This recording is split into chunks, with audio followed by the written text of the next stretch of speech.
In this video, we answer the question, what is rolling count for West Coast Swing?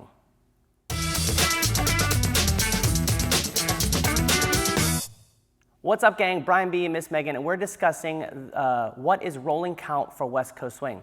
So a lot of you guys have heard that term. It's been around for a long while. It was actually popularized by a lady by the name of Skippy Blair, who is intimately linked to the history of West Coast Swing. She's 94 as we shoot this video, and I've had an opportunity to spend 2 days with her and talk at length about all things West Coast Swing and specifically rolling count. So let's get into it, and then at the end we're going to share some more resources where you can learn more about Skippy and rolling count. So, and this is we dance not only West Coast Swing, but country dancing and ballroom dancing and Latin dancing and everything, and this is a fundamental of dancing in general, not just West Coast Swing. So if we just look at a walking step, and Megan starts her foot behind us, you'll hear West Coast Swing teachers talk about and one and two. So here's how we're going to checkpoint that. As we move our foot, the foot has to be in advance of the body. So before the first step, it's moving underneath us on the and of the beat. It's moving out in front of us on the so we can take weight on the beat one.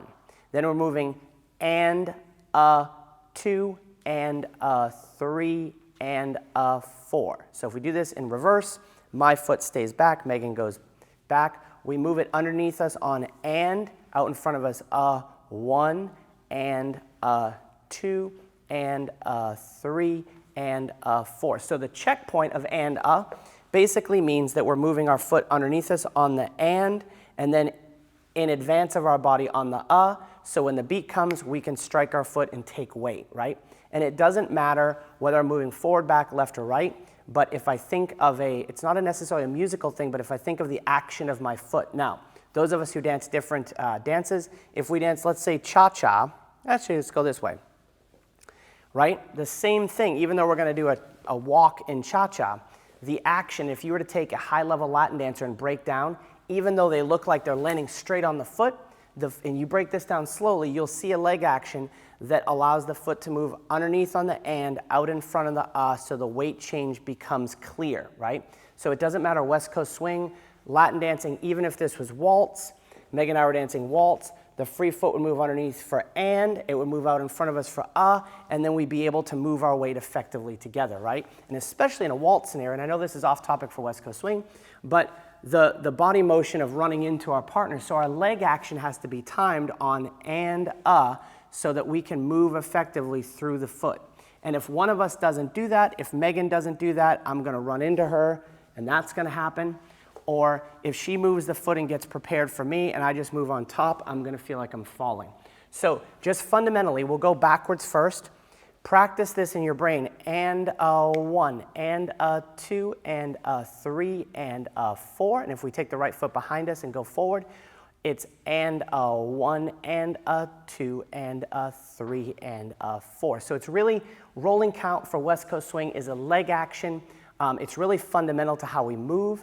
One time I asked Skippy, I said, if you could put something over the door of every studio in the world, what would it be? And she would say, if you can walk, you can dance, but if we have to teach you to walk, it's going to take a little bit longer.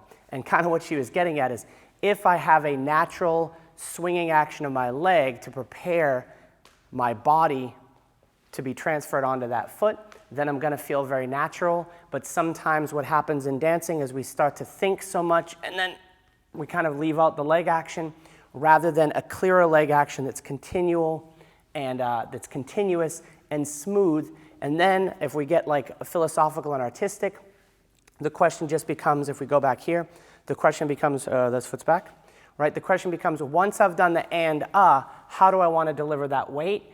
That's just a choice. So for West Coast Swing, I might deliver it slowly and kind of slinky and chill, right? If it's cha-cha or something, I still would use rolling count to prepare myself, and then I would attack that. Or in a waltz scenario, I would still prepare my leg with the same way and but then I would use a different technique to drive my body onto it and create a different style of dancing. So this is not limited to just West Coast Swing, but rolling count can be used really in any kind of movement, dance-wise, and just what we apply to that action of rolling count just becomes our own preferences from our personalities and our styles and the things that interest us in dancing. So if you want to learn more about Skippy Blair and rolling count, From my last visit with her, she shared a bunch of her papers that date back to the early 1960s, maybe even a little bit before. And so she shared some of our papers. So there's a Skippy Blair series. We'll link that up in the corner in the description below. Don't forget to link that in the description below and in the corner. And you'll read a little bit about her. You'll see some videos that we shot when I was able to sit down and talk to her. And then there's a series of her rolling count in her words directly from the horse's mouth that discuss rolling count and taking your first dance lesson, some really cool things that she has spent her lifetime figuring out, and it was an honor for me to sit down with her and discuss this and bring this video to you. So if you have any questions, shoot us an email, go to the site, westcoastswingonline.com.